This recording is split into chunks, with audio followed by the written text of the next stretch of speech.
I drive my car up to the lake as if there's someone to awake. I haven't been to bed for days, I live in a twilight haze. And I set my heart to the setting sun, and I hope that no one else has done it. And the drinks are never far, open up the bar. I miss you every single day. I wait until it's not your way. I hate the way I stray. It's on the right colour. Is that sound alright? Am I too close? Or? Nah, you're good. Yep, sweet as. Welcome, Tony, to the podcast again. And now you're from Halo Training, for people who perhaps haven't seen you on here before. Yeah, how's things? Yeah, things are going really well. Been pretty busy leading into the end of the year. Yeah. And in the past, it tends to slow down at this time of year, but at the moment, it's just getting busier and busier. So yeah. Things are good. So, COVID's sort of been put behind us now, and you're getting out and about again. Yeah, I think a lot of people just want to get back into it now. Yeah, totally, eh? Oh, that's cool. So you've been picking up a bunch of different opportunities to do the leadership training courses. Yep. All over the place. Yep. You've been focusing on, trust-based relationships? Yep, decision-making under pressure. Yep. Connecting with your people is another big one. Oh, yeah? And I think this year the most popular one has been communication, about how to communicate intent to your people in a way that inspires action and for them to think for themselves, that informed initiative. Yep. Oh, cool. So the trust-based relationships one, how does that how does that work its way out in in a business? Why is it important to trust? Well, it forms the foundations of the culture right from the start. Yeah. So it's about what we focus on that course is we have to learn to trust ourselves first, and then we have to learn how to develop trust in order to create that positive corporate culture. Oh, yeah. And what is it that helps it kind of grow or exist, trust? Is it kind of honesty, I suppose? Yeah. It'll be one. Well, I think the first step is self-awareness, so that we can learn to look in at ourselves before we start looking out at other people. Oh, true. Yeah, and that can be quite challenging because we've all been burned in the past. Yeah. So there's trusting other people, and then there's just trusting ourselves in having the tools to deal with what we need to deal with in the moment. Mm-hmm. So it doesn't necessarily mean we're going to get the outcome that we want, but it's just we've got to start trusting ourselves to make decisions using the tools that we've got. Yeah. What if you're like a serial?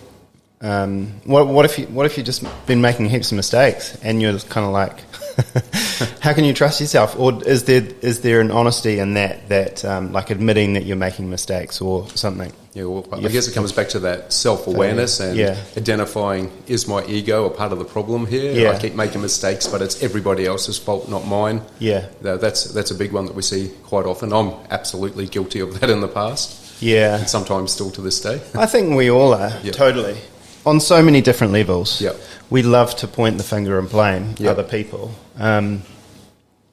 It's just so easy to do, but yeah, I don't know. Would you, obviously, because there are other people to blame for certain things. Yeah. But it just doesn't promote kind of progress, does it? Yeah. And there's certain things that we need for trust to exist in the first place, and it's about being aware of those things, and also the power of trust, what that can, like the secondary benefits of that, like the impact on other people. Yeah, yeah.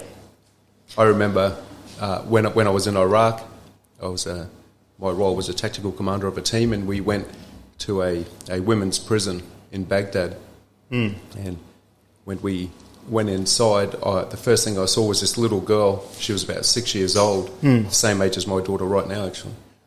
And she was behind bars in the prison. It was a really terrible place. And I remember asking my interpreter, why is that little girl in there? And the story was that her mother was put in prison a couple of years ago and had no one to take her. So she was in there with her mother during the time as well. And you could imagine what she was thinking when she saw a foreigner armed, a male in the prison. And all I did was asked if I could sit down to speak to her. And this is one of the pillars, what we need for trust to exist, is benevolence, to put other people's best interests, to have their best interests at heart. And this had no impact on the task that we were doing. No. But just taking the time just to stop, and I just asked if I could speak to her, and I just talked to this little girl for about 10 minutes, gave her a bottle of water because I knew she didn't have much clean water, and I had a muesli bar or a chocolate bar in my kit. I gave that to her, and we just talked for about 10 minutes, and I asked if I could get a photo, and when we stood up to get the photo, she said, yes, the little girl. I felt her little hand grab my hand, and I realised it's just, when I went back that night, I was reflecting back on it. It was just her in that environment, and I'm sure she didn't trust males at all. No. She chose to hold my hand just because I had her best interest at heart. Yeah, that's interesting. Kids are pretty good at operating on that kind of gut level, whatever it is. Yeah, it's described as kind of like this gut level thing, and they perhaps don't have any academic knowledge of psychology or anything, but man, they're good at reading they are. Situations and people, and perhaps the older we get, we might sort of shrink back from like operating on that level, kind of, because it kind of makes us vulnerable, right? Yeah, that's right. Yeah, but it's cool. I try to practice that a little bit. No, just that kind of that first initial kind of reaction of someone and going. And some people are certainly better at it than others. I know some other people that, man, they're good at that first initial feeling they get about someone. They're just like, there's something not right about that guy or something. Yeah. And later on you might find out that, Well, I guess if you know what you're looking for, it's really helpful. Yeah. Like benevolence, competence, integrity, consistency. That's a really important one, actually. Consistency and predictability. It's whether we're a leader or as a team member, that our behaviour remains consistent in both good times and then in challenging times. Oh, yeah. Because then people can say, I know how Tony's likely to respond right now. He's going to remain calm, and I can trust him to lead us through this. Yeah. And that's on every level, whether you're a team member or in leadership. Yeah. That's an interesting one. In some ways I'm consistent, other ways I'm not very consistent. Well, we're all human, right? Yeah. We don't nail it every time. No. Yeah, but I suppose if it's just maybe emotionally or something, I don't know. But sometimes you kind of need to be flexible and move quick and sort of change. Yeah. But there's also value in knowing someone, character and stuff. Yeah, well, I mean, if somebody's a really good team member or leader, when things go well and then they start flapping when the pressure's applied, all that communicates is I can't rely on you to work with or to lead us through this. Oh, that's cool. So you did a whole bunch of talks in Australia, eh? Yeah, we did. We did 3 in Melbourne a couple of weeks ago. That was a really good experience. It was actually really cool to see. What was unique about those particular workshops was there were senior leaders attending as well because they chose to, and they attended the training with the team as the team, not as senior leadership, just as another member of the team. And cool. It was quite refreshing to see that approach from a senior leadership team. True, because do they quite often think, that's the training's for the young guys or the people who are lower down the chain? Yeah, we need to increase their performance, so let's get them. I've arrived. Yeah, it's them who need the work. Yeah, that's kind of like it's your problem. It's pointing the finger. It's like, I've got everything sussed. Yeah, cool. Oh, that is good. Yeah, it was really good to see. Because one of your sayings is like every day's a school day, right? That's my favourite. Yeah. So no matter how sort of far advanced we get, man, there's still so much to learn. I often say that if we feel like we've arrived and there's nothing left to learn, because I've been in the job for 20 or 30 years now, I know all there is, and it's time to buy a caravan and go touring around the country, because you've got no value left to offer. If there's nothing left to learn, then, yeah. I think with the other day with Corrington, we said there's a saying which is, if you're not growing, you're kind of dying. Yeah. And physically, that's kind of relatively true. I think we start dying at the age of like 20 to 20 something. One of our our health starts going into decline. One of our team on Halo, he says if you're not moving forward, you're moving backwards, because the world keeps moving forward around us. So we either keep moving forward or we're going backwards. We're getting left behind. That's cool. Yeah. That's very true. Very profound. Yeah, you're right. man, some people hate change. Yeah, they do. Yep. They hate change, and it is tricky because there's some cool things about the past, Yeah. and there's cool things. Yeah, but if you're unwilling to let them go, Yeah. CDs, CDs. VCR, Tapes. yeah. Yeah. Hey, but it all comes back around. You know, there's the guy out in Littleton, Marlon Williams, who's Oh, yeah, I know that. supremely popular, and he's released a bunch of cassette tapes. Yeah, right. Yeah, so. My wife and I were talking last night about flip phones coming back in as well. Oh, yeah. Yeah. Yeah. Should have hung on to that first one back in the 90s, right? Yeah, I know, eh? Oh, man. Freaking technology. Drives me crazy. Oh, well, that's cool. And what, like Aussie, what's happening over there? Like, as far as mental health, like post-COVID, is everyone feeling liberated? And like, what kind of space are they in mentally? Are they just wanting to, same here, like get back into things? And Yeah, I saw, from just what I saw in the time that I was over there, was very similar to what was going on here. People are really keen to get back on with life and get things happening, but you can see there's still a lot of people are under a lot of pressure, and there's still, I think, a lot lingering in the background, transitioning from going home whenever you had a sniff, one, and working from home, and then that separation. Like, what does culture look like now? What does a company's culture look like when we're all behind a Zoom screen? Yeah.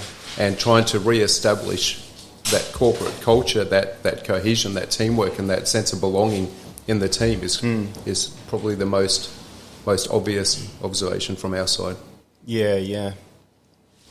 It's I think COVID obviously shook up a lot of people. I know there was the kind of polarization of the vaccines and also, you know, whether the lockdowns were a good idea or not.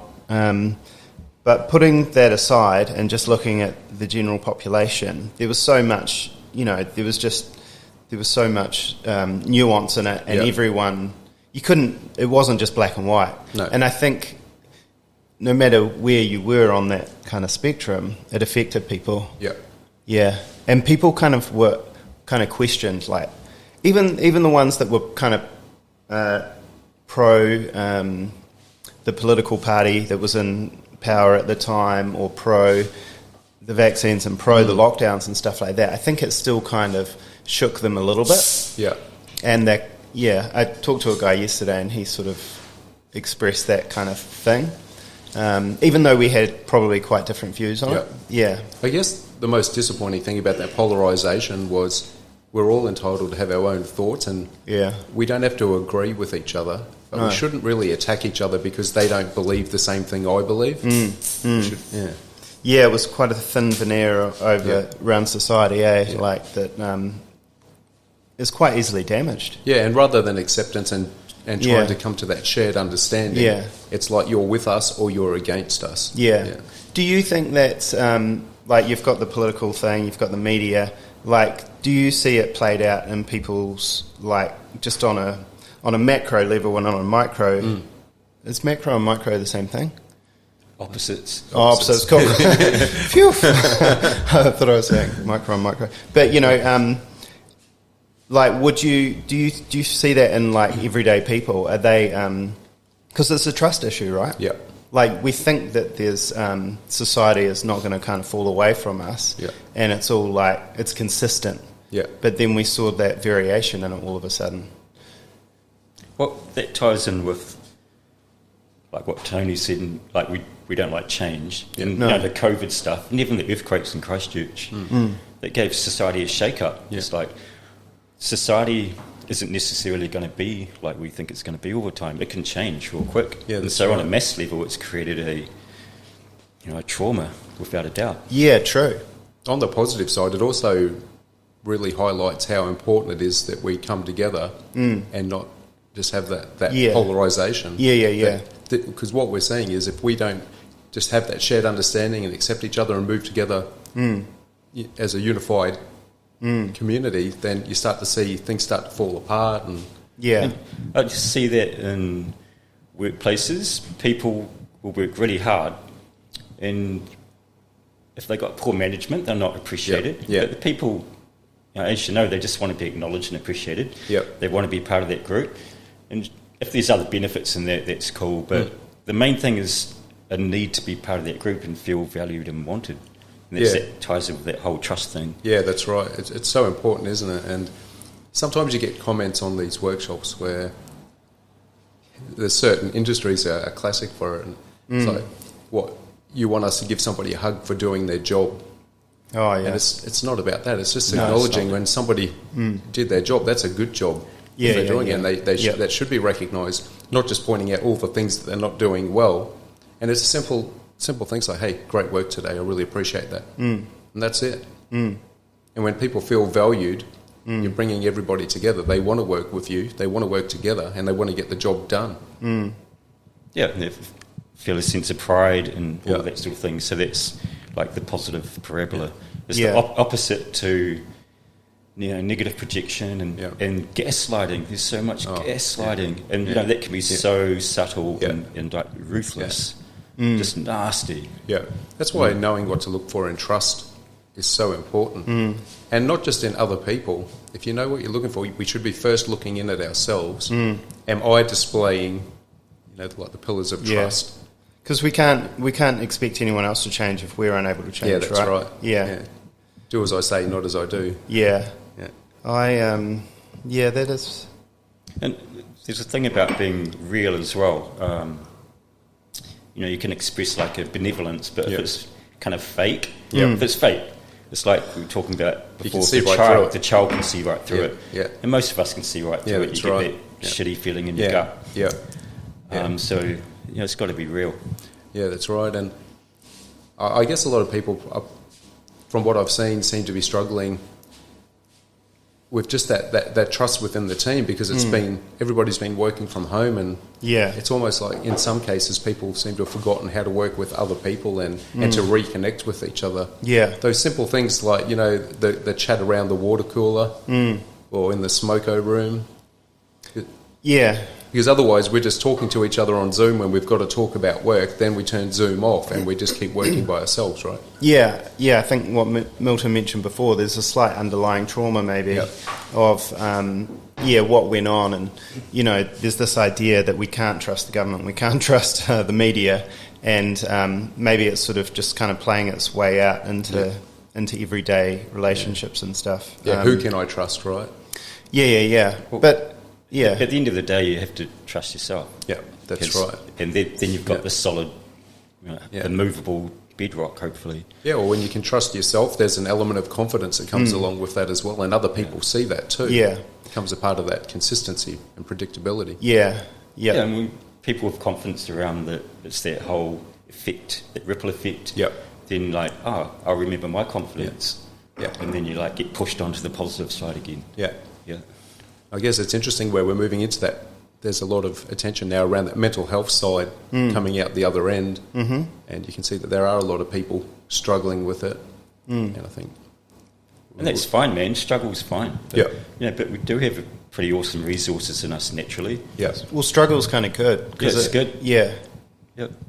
There's nothing wrong with it. It shows that you're kind of working against something and working towards something potentially. I mean, I suppose. There's the flip side of it as well. It can be it's amazing being in flow where everything's just rocking. And it's just awesome. That's pretty damn fine. I'm not saying live and struggle all the time, but when it comes along, it's not going to last forever. No, that's right. I think it's important to realise as well that we can't always, if you look at the ocean, for example, we can't always be up on the crest. No. We've got to come back down sometimes too, and we need that to get back up again. Yeah, man. Yeah. I'm totally into waves at the moment. I think so much stuff comes in waves. I had a funny experience the other day, Tony.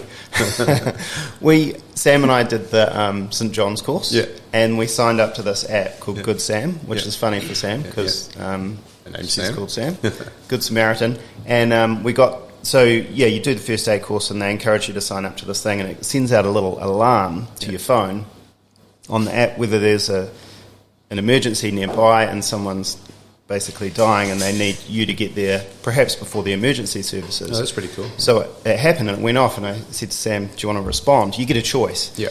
And we were like, okay, we'll respond. And it shows you on the map where you are and where you've got to go. So we jumped in the car, drove off 700 metres away or whatever, pull up, quiet suburban street, nothing's happening, and why am I telling the story?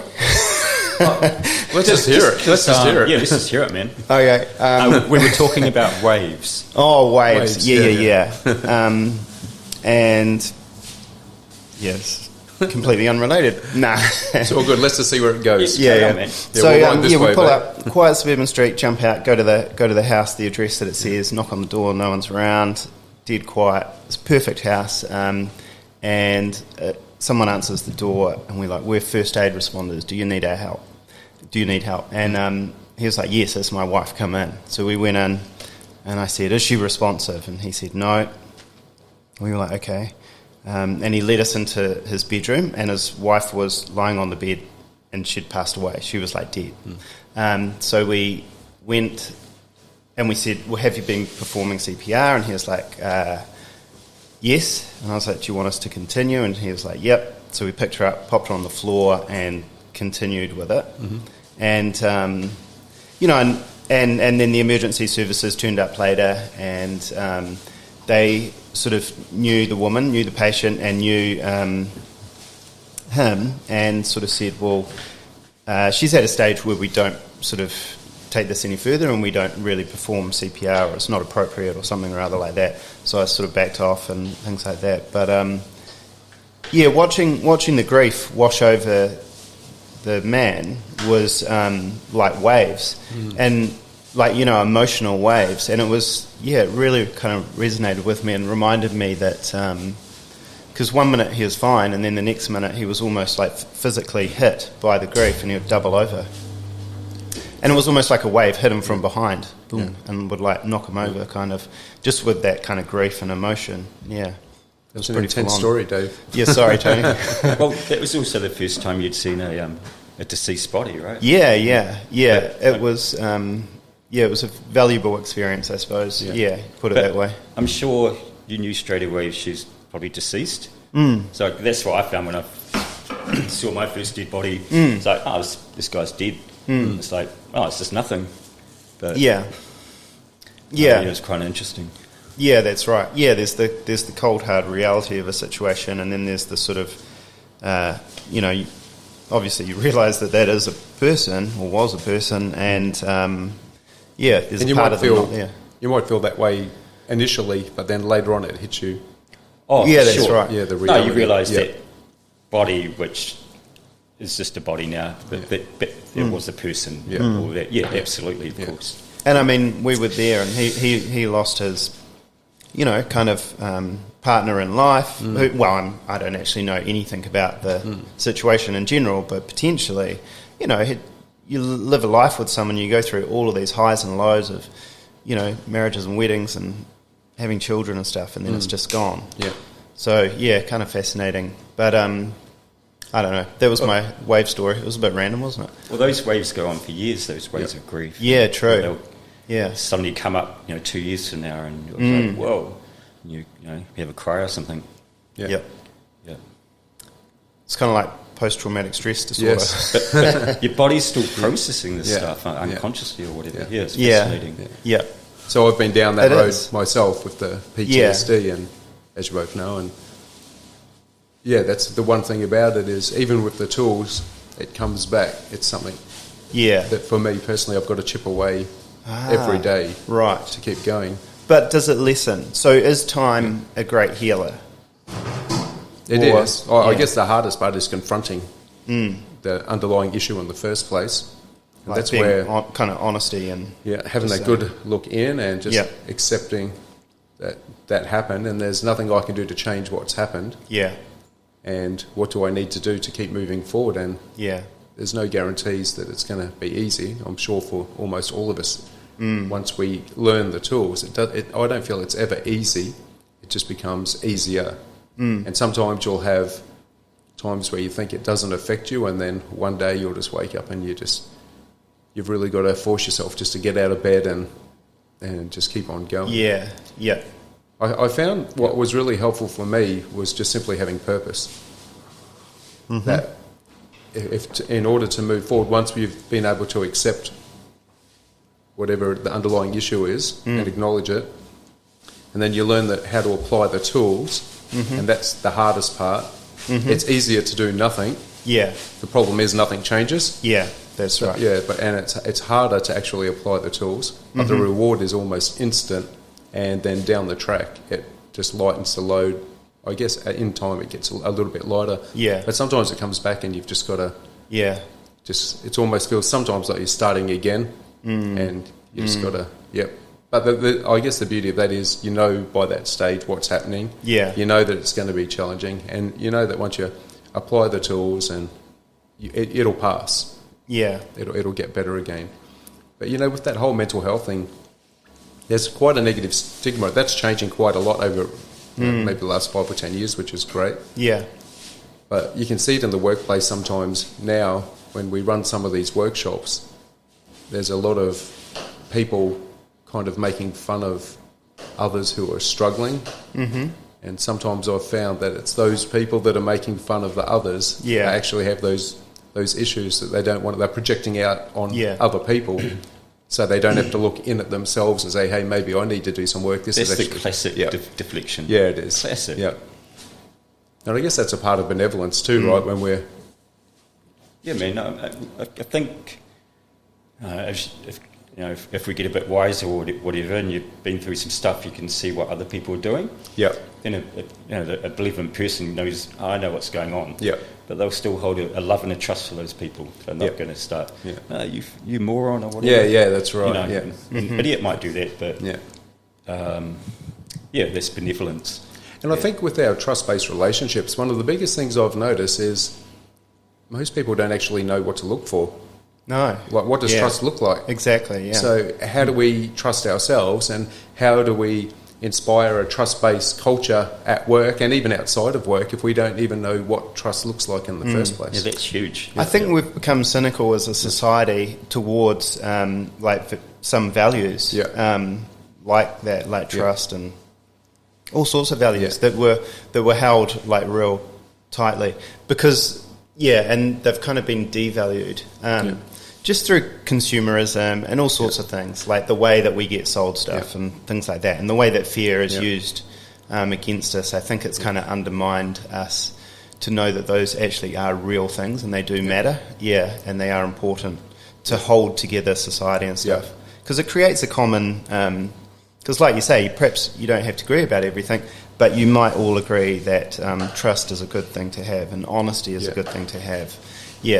They are pillars of trust. And if we just reframe the way, if we've got those disagreements in the workplace or wherever for that matter, if we just reframe the way we look at it, I'm right and you're wrong, to let's just both try and develop a shared understanding here. We don't have to agree, but just help me understand your point of view. If we look at it from that angle, rather than trying to oppose my opinions and beliefs and thoughts on you, there's a much better outcome. What we found on our trust-based relationship, like we do 2 versions of this program. One is a one-day workshop that we can run anywhere. The other one is it's got an outdoor component to it, because how our methodology works, when we set up Halo in the first place, we understand the importance of theory. We absolutely need the theory. The theory has to be delivered in a way that we can easily recall in times of pressure. So keeping it simple. And then there's the practical application. And what we found there was a gap in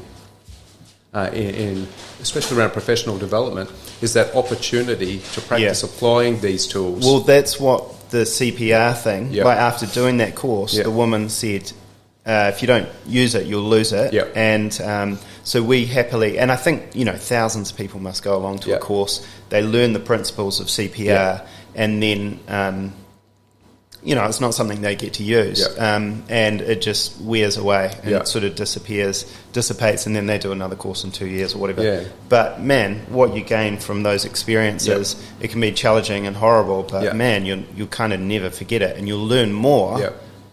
Like substantially more than the actual kind of lesson. That's right. And that's the most important part. Those tough, terrible times, that's where the growth and the learning occurs. And when we do our practical application, we deliver it in a bit of a military style scenario. And although that in itself is not realistic, what is realistic is the psychological and physiological response to adversity while trying to develop trust and display the pillars of trust as a leader and as a team member. Yeah. And what we find is in the classroom, people understand the theory behind it. Mm-hmm. When you put them out under challenging circumstances, one of the most common things that we see is people get target fixated, and there's a bit of ego involved here where they just want to go out and smash it and kind of and be first and say, yeah, I can do this at the expense of their team. Oh, yeah. Where they're not looking back, taking their eyes off themselves and placing them on their team. Yeah. They're just focusing on, hey, this is what... How am I going to get through? Yeah, how am I going to get through? Yeah. And what we found when I was in the military was when we look at other people... So there's one challenging task that we do, and you're not allowed to speak. It's carrying water jerrys. Oh, yeah. Yeah, and it's terrible. It's crap. Yeah. It's heavy, it's long, it's boring.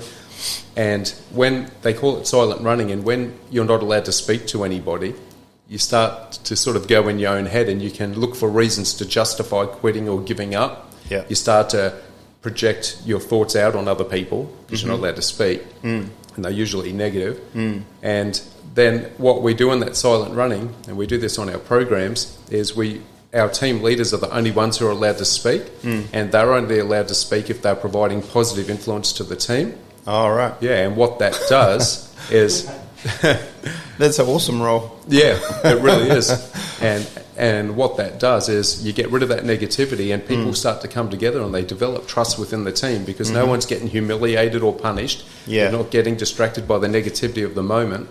It's just like, let's just get through this, remain positive, and keep our eyes on each other. And when you focus on other people, what starts to happen is whatever pain you're feeling, it starts to reduce. It's not as painful anymore because you're helping other people. So the team leaders, that's a classic. When they come back, they say, I thought I couldn't go any further, and then I said to the team, oh, come on, let's get together, we can do this. And then all of a sudden they've got this, they can go that little bit further. Yeah. And that's the power of that positive thought and how we can develop trust as a team. It's a shared experience of adversity, not just every person for themselves. Yeah. Yeah, isolation's a big one with mental health, I think. People get isolated, they just have a conversation in their own head, and conversations are just like they're shutting them down around the place and shutting down opportunities to kind of mix and stuff. People do that. Yeah, quite a lot. And suddenly those people who are now working for the team, they've got that greater purpose. Rather than just, I'm trying to make it for me, I'm trying to make it for me. That greater purpose is just more wonderful thing to work with. And then you look at it from a team member perspective. When their team leader is the only one speaking and they're providing only positive influence, you start to trust that leader to get you through that challenging time because we're all coming together. There's no negativity, there's no outward projection of negativity on everybody else. We're all going through this together, and we can do it, and we're here to support each other through it. When they reframe the way they see adversity, that's how you build trust. And this is a great opportunity in the current environment. We're all going through shared adversity. It's how we frame it as leaders and team members that makes the difference right now. Yeah, totally. Yeah, you're right. I was doing a thing the other day, and there was someone who was teaching a group of kids how to do something, and he just was not a good teacher. And he didn't have the skills. He probably knew how to do what he was teaching, but he didn't have the skills to be able to tell the kids how to do it at all. And it was just a bit of a train wreck. You've got to be able to connect with people. Yeah, that's right. No, he had them in tears. Not all of them in tears, but a couple of them. So he had the skill set of his craft. I'm sure he's like really good at it. But when the skill set of his being a teacher was lacking. What a great point. This is what we talk about in Halo. When you're a leader, there's having the technical skills. Well, first of all, that's just an expectation that comes with the role, right? The technical skills. It's also something that's not too difficult to learn. The difference between average leaders and great leaders is those who can have the technical skills and they can lead people through positive, ethical influence. Because if you look at influence, it can be negative and unethical. Positive and ethical influence, and that's the difference. Yeah, I like the idea of positive, like thing as well, because I think when you are punishing people to get them to do a certain behaviour, it's just going to make them feel bad about everything. When I initially kind joined, of often, but an incentive kind of, man, it changes the whole thing. Yeah, I mean, sometimes too much of an incentive, it can be bad, but just the right amount is sometimes helpful. When I initially joined the army, the culture was quite different to what it is now. And there'd be a lot of negativity, a lot of punishment, and what I found, especially after the culture changed and then reflecting back on how it used to be, was that when you've got that negative culture and that punishment, that humiliation, then people would only do what they needed to do to keep you off their back. Yeah. And that was the best you could hope for.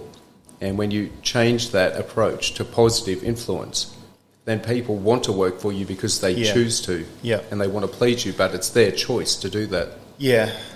And in the workplace and in general, it's hard for people to find meaning in things, and often it's not a reflection of your position or your job or your career or anything. It's just it's a greater reflection of the people themselves perhaps don't know why they're doing it. Like the leaders might not know. Yeah. You know, they might just be doing it for the money or something. Yeah, that's and that's not. Or they don't know any better. Yeah, but it's awesome having a much larger goal and a much larger kind of thing. Yeah. I mean, I've come across some managers who, they feel, I want to be a bit of a leader and I'll work towards the manager's role. And they're pretty average managers. Obviously managing is a real skill set as well. There's just different reasons why people do things. Yeah, totally. Yeah. Yeah. And on the face of it, they may be saying, I'm doing this because I think I'm a good manager or whatever, but they're probably doing it because they're a bit of a queen. Or, they think I should be the guy or the girl in the controlling position or whatever, when they're just a dick. And that has no substance. Like when you can't, and everybody knows it. Yeah. And how do you communicate that to a team member to get them to want to do the same? Yeah, that's it's right. just like, and then it becomes us and them, and then dividing people off from the herd and saying, "Oh, you guys are management material. You can come up here as well." Yeah, because you're good on the tools, right? Yeah, that's right. Yeah, it makes no sense. So one of the pillars of trust is competency, and when there's the technical, that's an expectation, of course. But you look at, as a leader, the ability to influence people. It's having the tools, and leadership has been described as an art, knowing when and how to apply the right tool to the right situation. Yeah. So that there's those technical skills, but then there's these other leadership tools that we need to learn so that we know when and how to apply the right tool to the right situation. And when you look at developing trust as well, it's like a continuum, right? You've got commitment and compassion. And it's getting a balance, and it shifts all the time. Because if it's all about commitment, you can be seen as a tyrant.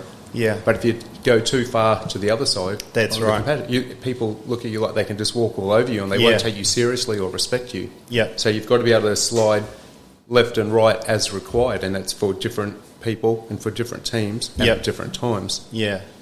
Yeah, that compassion has to be sort of pinned down or anchored to So it goes back to being in the moment again and perceiving what's going on and all that sort of stuff. Yeah, that's right. And being present in the moment is something that I think we all challenge. We'll have a bit of a chat about this before. It's easy just to get, in the military we call it target fixation, where we're so focused on what we're doing, we forget to just first acknowledge what's going on around us and then just say, you know what, we live in a really great place. And on a couple of days ago, we were down on Coronet Peak, and we went across to Lake Lochnagar. It was an alpine lake, and a part of developing team trust was we did a breathing exercise to regulate our and prepare our mind and our body for getting into the very cold water. And once you're in the water, it's a conscious effort, and it's not easy, but a part of it is not just focusing on the cold. Yeah, on the cold.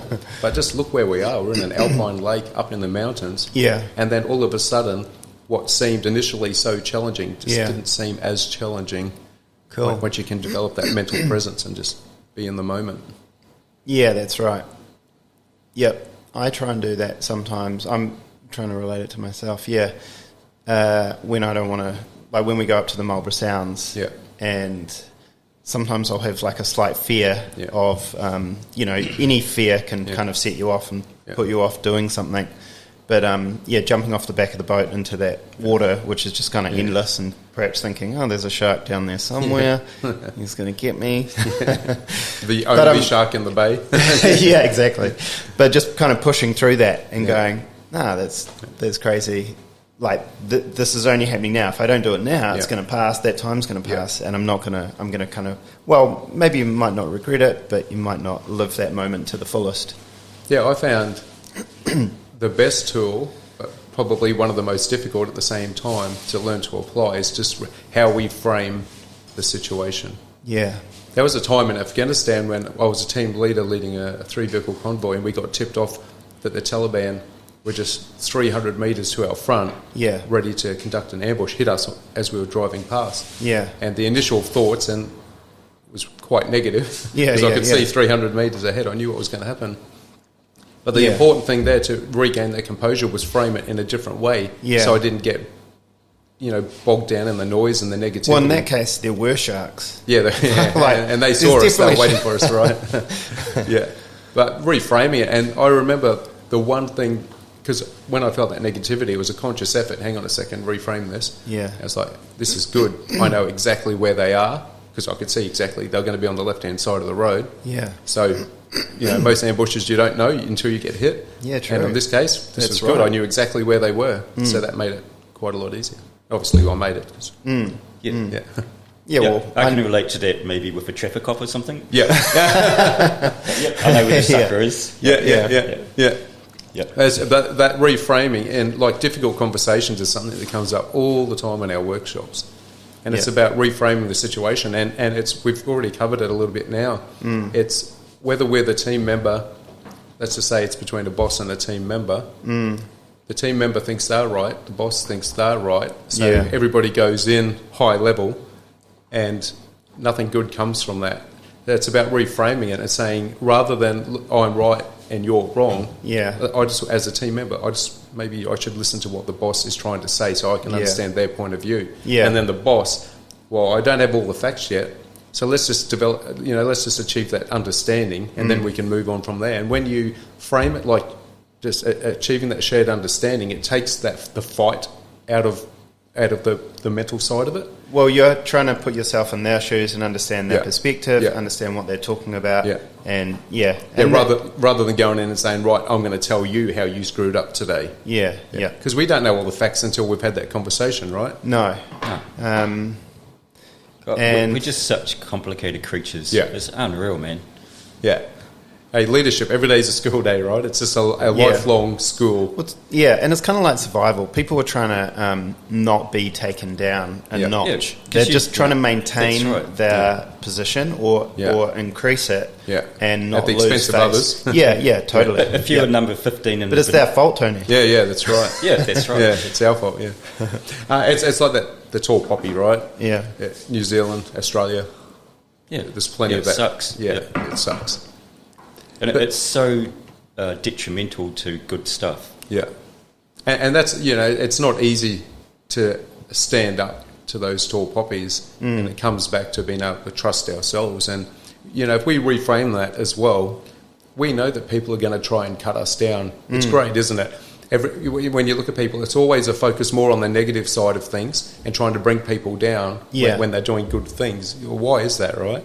But if we reframe it and just say, look, I know what to expect. I'm going to get, people are going to have a go here, but I trust in myself and I know why I'm doing this. I've got a purpose and it's good. It's not all about me. It's about this positive goal. Then, well, at least I know what to expect. I'm ready for it. Hey Milton, remember that podcast, YouTube channel, the guy you were talking about, the Bald and Bankrupt? Yeah. That's an interesting technique. Like, this guy called his YouTube channel, Bald and Bankrupt. So he he took perhaps some of the worst things about himself and just put them out there and decided, well, that's how I'm going to label myself. He said, well, I'm going to get heaps of trolls for what I'm doing. So I'll just beat them to the punch. Yeah, take the wind out of the sail, right? Yeah, exactly. Yeah. And there's an honesty and truth in that, and then what does a troll do with that? Yeah. Like what can they then do? Yeah. And I suppose if you're in a workplace, it's admitting those mistakes or admitting when you're wrong and having the courage to kind of, despite that, continuing with working as a team to achieve whatever it is you need to achieve. Yeah. Yeah. It's certainly challenging. We look at I often compare like the military culture, and the military didn't always get it right, and they weren't always the best. When we take, for Halo training, we take the best from the military, but we also take the worst, and we've got law enforcement as well. And it's all about just labelling, straight up from the front. If you just let it out in the first place, hey, this was terrible, and this is what happened, then you just kind of levels everything. Yeah, totally. That's cool. There's a lot of... What do you reckon about 2023, Tony? I've heard that it's going to be worse than 2022 from the cost of living and all that type of thing. I reckon society and people in general and stuff, and maybe even businesses, are going to come under more pressure. There's certainly, and there's talk of recession and stuff like that. And I don't know. Have you kind of thought about that moving into the future? Like, have you got... I don't know. Well, the first thing that comes to my mind is the last thing I want to hear from politicians is this is the fault of the previous government or the current government. How about you just focus on the way forward? That. Yeah, that's classic. It's always somebody else. Yeah. It's always the opposition. Yeah.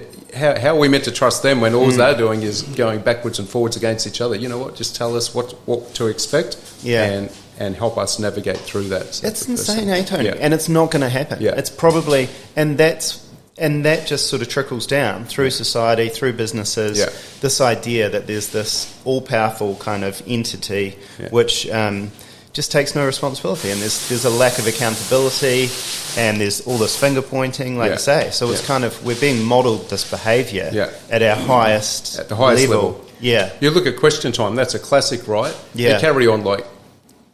Yeah, like at kindergarten, have more professionalism with sorting out problems in the playground than what we see on Question Time. Yeah, I've noticed more business leaders and entrepreneurs and stuff saying things like, oh, look, I can make way more positive change in the world through business or through,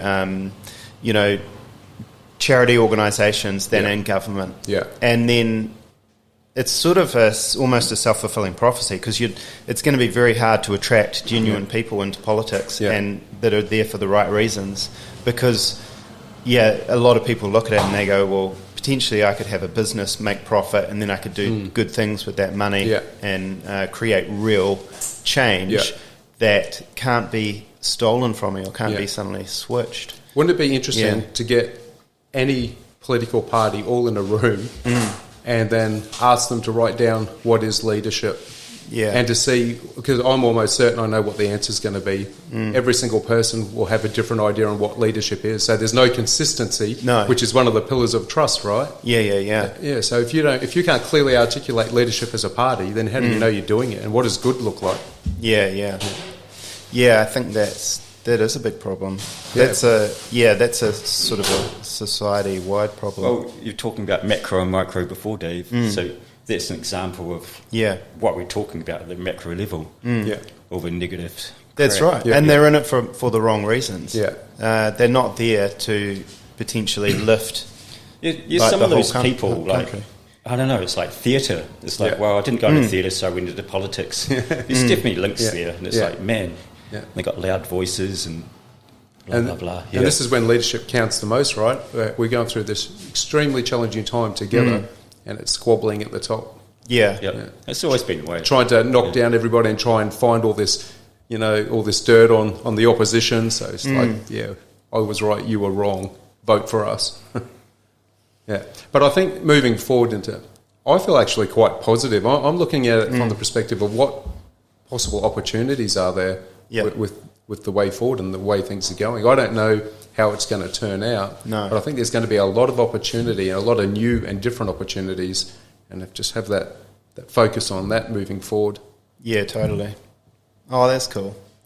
Yeah, no, it's something, because, I don't know. I might, I was going to say I might worry about that. Yeah, I probably worry about, everyone worries about the future a little bit, do they? Do you guys worry about the future? Yeah, of course. Or is it just me? Well, we should be aware of what's going on around us. Yeah. Yeah. But I think if you can probably trust yourself, and it depends where your security lies as well. Yeah. Whether you're looking at a financial thing or whether you're looking at a values thing. Yeah. Because there's more security probably in those values that can go through good times and bad times. Because we know money, that's not massively dependable. So for people who are struggling, there's probably quite a lot of fear out there about what's coming. Yeah, but there's... Yeah, I suppose that's why a lot of groups are trying to build community and things like that. They focus on that quite heavily. But at the end of the day, you have to be solid inside of yourself. Yeah. You can't be depending on other people to look after me. No, look that's after right. me first. Yeah. Then I'm a solid thing in the world. Totally. If that makes sense. Totally. And mental health is a classic one for that. Yeah. I don't know if you guys saw Mike King the other day. He was... Yeah, did you see that? I saw that, yeah. Yeah, and he was kind of like, the system's sort of screwed, the mental health system, and if you just can't rely on it. Yeah, it's that's right. It's a 50-50 chance whether you're going to make it through that or not. And we've got to look elsewhere. And obviously he's promoting this thing, what's it called, Gumboot Friday or something, or some kind of campaign where they fundraise money and it gives kids free counselling. Yeah. Which is great, that's their solution, I suppose. It is good. He's doing really good things, and if we, you're right. If we rely on the government, then that's probably not the best way to look at it, because we can't. We've got to look at what can we do, what changes do we have to make, and what other avenues of support are out there. Yeah, and families, and how do we help each other about it? And taking that negative stigma away from mental health. Yeah, where if you've got there's quite a lot of people with undiagnosed mental health right now, especially there's lots of talk about it, right, coming outside the other end of lockdown and all that. Well, not only undiagnosed mental health, but also just undiagnosed kind of personality disorders. But, no one has that job to diagnose people for that. And trying to figure out where we fit in at work and in society again. That is pretty full on, but I don't know. Oh, that's cool, Tony. So you got, you look at it, you're just reframing that whole situation. Because if you get too focused on the negativity, you can go down that dark slide that's really challenging to get out of. It's not saying don't consider the negative side of things. We should be prepared with actions on. But if you look at it like a car and you've got the windscreen at the front, and then which is like 90% of your vision, and then the rear view mirror 10% facing the back. If you flip that around and focus 90% on the past, then you're going to miss those opportunities that lay right in front of us because we're focusing on the back. Man. That's a great metaphor. On that bumpy gravel road behind us, rather than the crossroads in front of us where we've got 3 or 4 different options now. Yeah, and one thing leads to another as well. Man, like the snowball effect goes both ways, negative and positive. For reframing things, getting diagnosed with PTSD, anxiety and depression, I know some of my former colleagues who are stuck in the negativity and they've just accepted that that's who they are. For me, I reframed it. I re-established a purpose and my own personal values. That was really important. Because that guides you through any situation. It's like a North Star to keep you on track, on the path. But just by simply reframing it, and the way I view PTSD for me was, it was the best thing that ever happened to me, because I wouldn't be who I am right now if I never... I certainly don't want it again, and I probably would prefer another way to learn that, but it happened, and it is the best thing that happened to me, and it's just the way you frame it. That's right, because it can condemn you, because it's quite future forward looking, like being diagnosed with something. It's not like it's a post thing. They're sort of saying you've got it now, and it's going to be with you in the future, and it's going to affect everything. It's going to pervade your future, and you're condemning yourself to purgatory. I'm not going to let living hell. Yeah. PTSD define me as a person. Or I'm Yeah. incapable of functioning in society, so I'll sit on a lounge all day and take 50 pills. You know, if I accepted that, then that's exactly where I would be right now. Yeah. Yeah, I think there's a whole lot of issues, and I think it can just screw people over. But some people will look at it completely differently. The Nathan Wallace guy says, you know, ADHD is my superpower. Yeah, that's right. And things like that. So they can really put a whole different spin on it and say, well, yeah. And we see that all the time. People who have lived through hard times or had bad experiences, if they survive, and people are so good at survival, they do come away with an extra layer of character that you just can't fake. You can't recreate that any other way. Yeah. You know, if we look at mental health and even the art of leadership, knowing when and how to apply the right tool to the right situation, there's a tool that's used. Well, I first saw it from the military, and in Halo we've kind of moulded it a little bit differently now. But it's flog it, fix it, forget it. And flog it is really important. It's about accepting the situation for what it is, and there's little to nothing I can do to change what's happened. Yep. And then you go to the next F, which is fix it.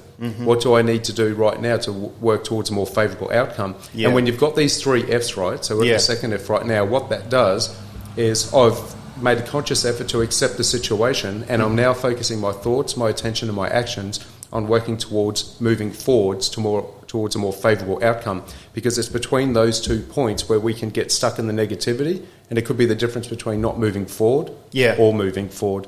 And then once we've found a way forward, we go into the final part, which is file it. And that's really important as well.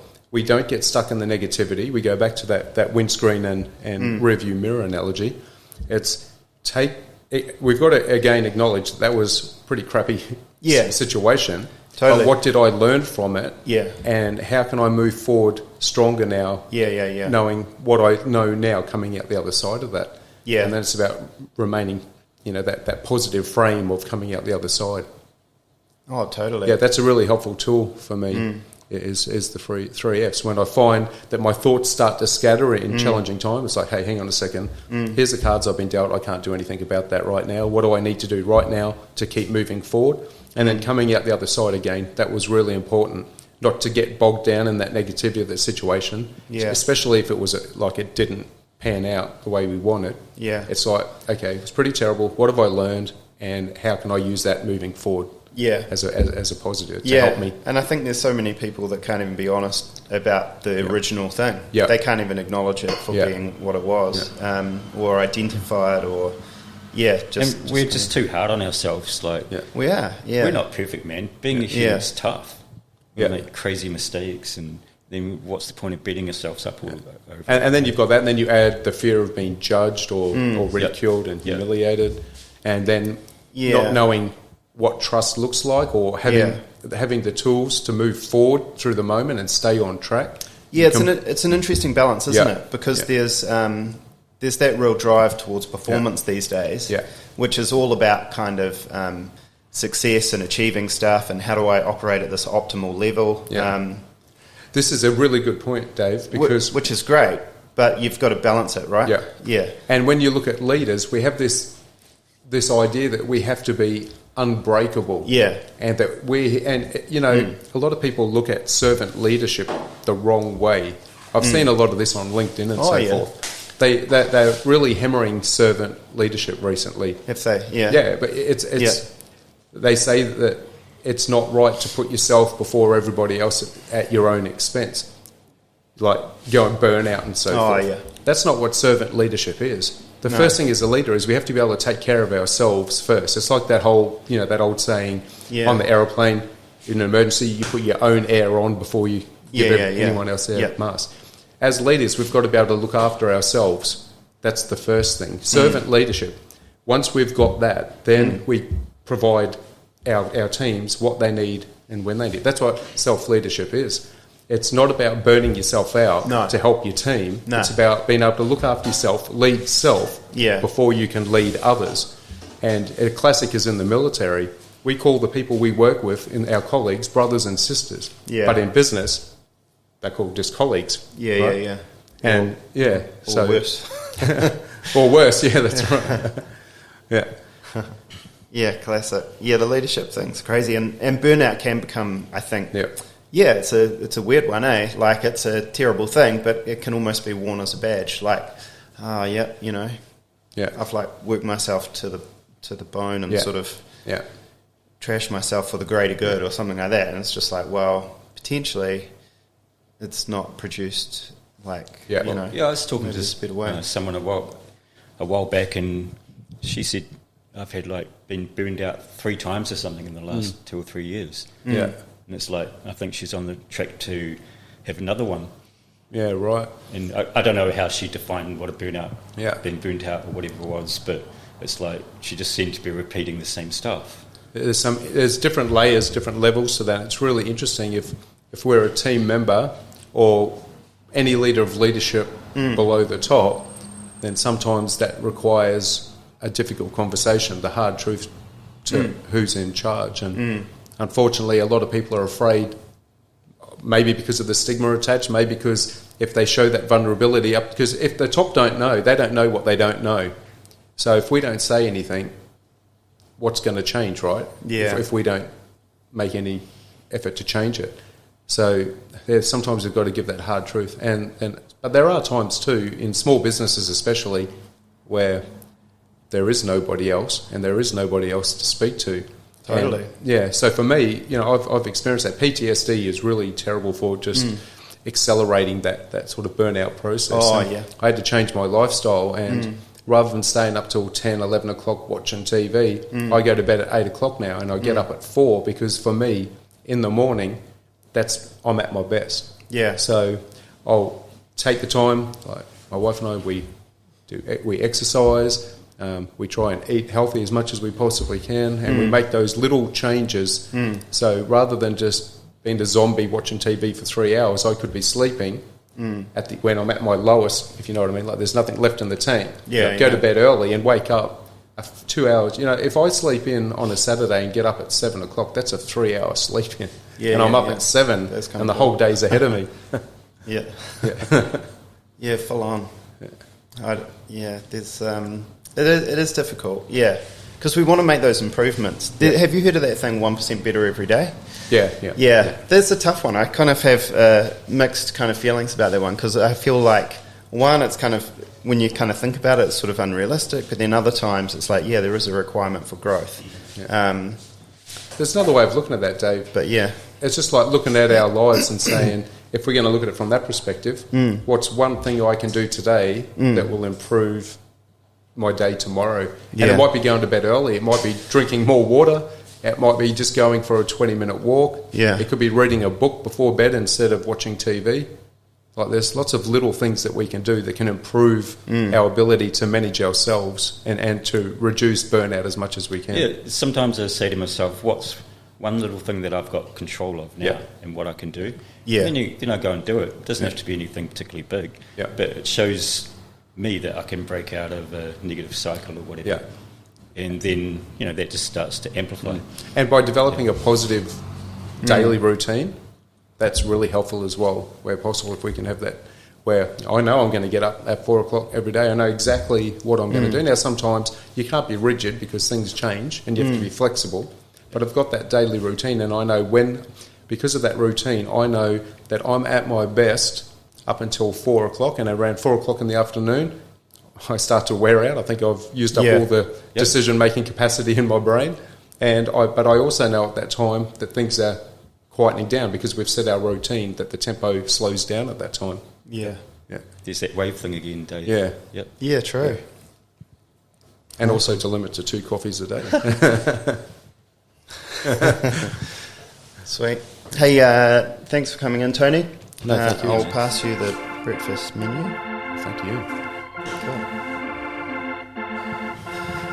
Alrighty. Yeah, that's cool. That's a good conversation. I really like this sourdough toast, by the way. I think I have it every time. You had that last time. I think I'm going to have the same again.